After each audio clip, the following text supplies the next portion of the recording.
Olá, meus cumprimentos a todos, aqui estou eu para mais um vídeo e dessa vez nós vamos dar continuidade ao estudo do Sermão do Monte, tratando do capítulo 6, tal qual foi registrado por Mateus.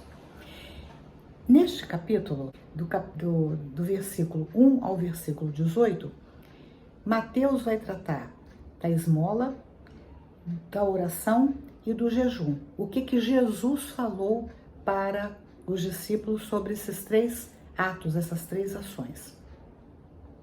E nós observamos que elas têm em comum a orientação de Jesus que ao dar esmola, ao orar e ao jejuar, as pessoas não deviam se exaltar, que essas três ações deveriam ser feitas em oculto. Então Jesus fala: quando deres esmola, não faças tocar trombetas diante de ti. Quer dizer, não faça barulho, olha, querendo que todo mundo visse aquela ação, como fazem os hipócritas nas sinagogas e nas ruas, para serem glorificados pelos homens. Então eles queriam que todo mundo visse e dissesse: olha, aquela pessoa é maravilhosa, olha como é caridosa, olha como é generosa. E Jesus, então, é nessa passagem que ele vai falar que não sai da vossa mão esquerda o que dá à direita. Então, olha só, até as mãos, uma não precisa saber o que faz a outra. Então, aí, essa imagem é um símbolo onde Jesus fala da total discrição ao dar uma esmola, que é uma dádiva, é uma ajuda, é um auxílio que você vai dar para uma pessoa que esteja necessitando. Se quem dá a esmola faz esse alarde todo, ela demonstra orgulho, ela quer se mostrar. Agora, quem recebe a esmola, quando alguém faz questão de mostrar que está ajudando, essa pessoa pode se sentir humilhada, pode se sentir diminuída diante daquele ato. Então, precisamos pensar nos dois aspectos, de quem dá e de quem recebe. E para isso, basta que a gente se coloque no lugar do outro. Será que quando eu vou receber alguma ajuda, eu quero que todo mundo fale: olha só, será que eu vou me sentir bem com isso? Ou eu vou preferir que a pessoa me ajude, mas também me dignifique? Eu sempre falo o seguinte: quando nós vamos ajudar alguém, por exemplo, com dinheiro, é importante que, na medida do possível, seja um empréstimo. Porque quando a pessoa empresta e ela ressarce quem emprestou, ela tá quites. Ela vai se sentir assim: bom, eu fui ajudada, mas eu também paguei aquela ajuda, ainda que o pagamento não seja integral. Agora, esmola. Será que esmola é só com relação a dinheiro? Porque a esmola, nesse caso, nada mais é do que a prática da caridade. E nós podemos fazer a caridade não apenas com dinheiro.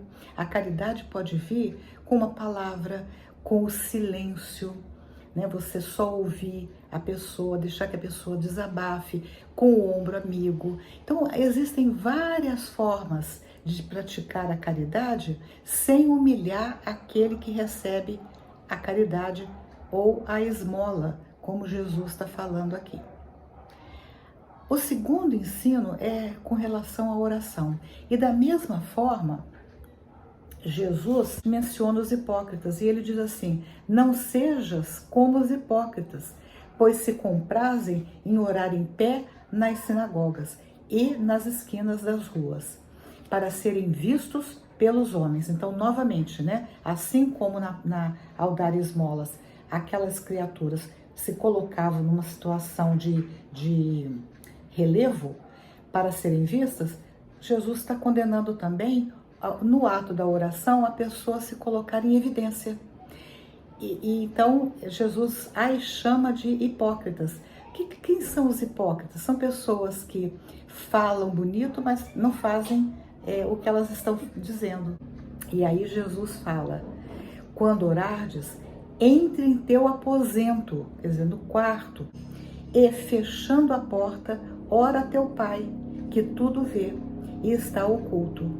Então, na oração, é importante que a pessoa encontre um local onde ela possa realmente se conectar com Deus e não ficar distraída com o que está ao seu redor.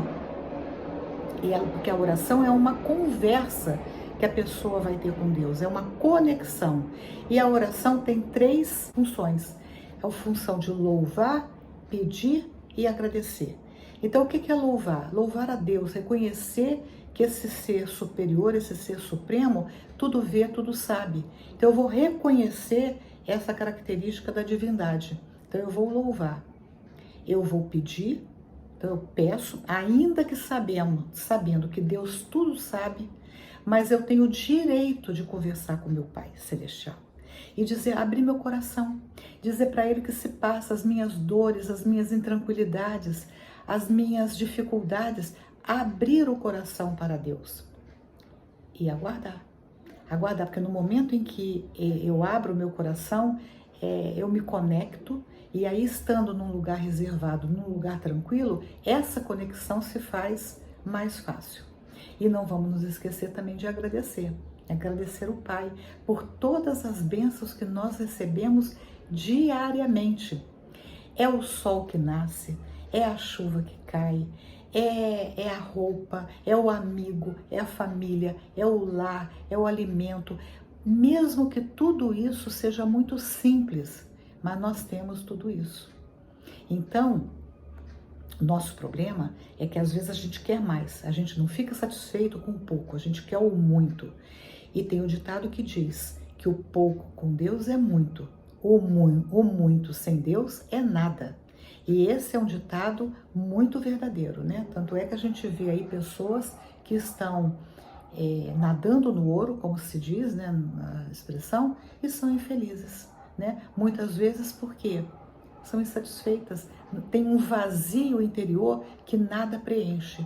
E, no entanto, pessoas que têm essa certeza na existência de Deus, muitas vezes são muito felizes, porque encontram na comunhão com a divindade o conforto, o alento, o consolo que elas necessitam e sabem esperar o dia de amanhã, que nada permanece como está, tudo se modifica. E com a ajuda de Deus e a minha ajuda, a ajuda do ser humano, que não deve ficar de braços cruzados aguardando que Deus faça tudo para elas, as coisas se modificam.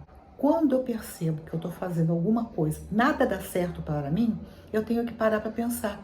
Se nada dá certo, eu tenho que parar, avaliar o que eu estou fazendo que leva as coisas a ficarem num círculo vicioso.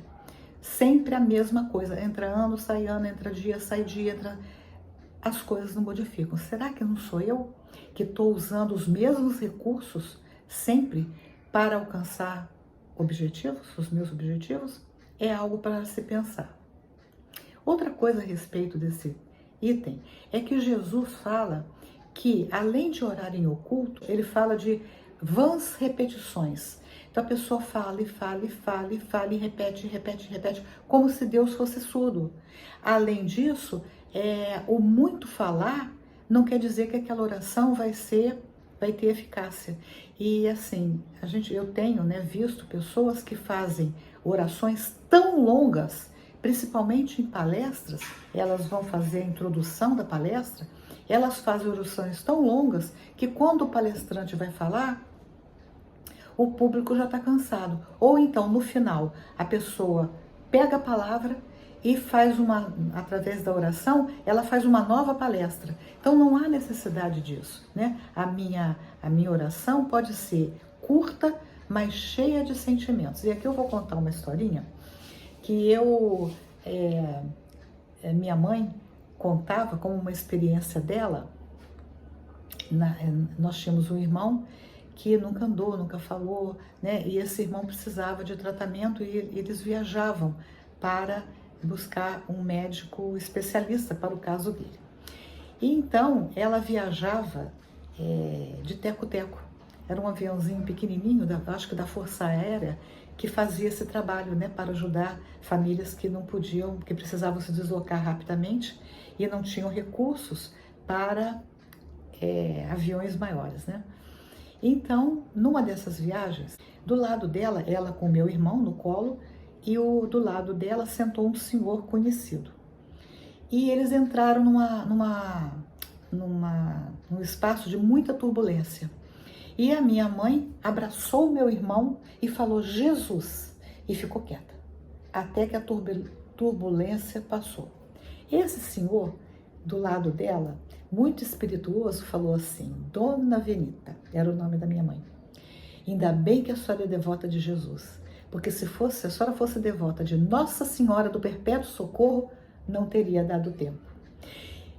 Essa historinha é engraçadinha, eu pelo menos acho, mas ela mostra o quê?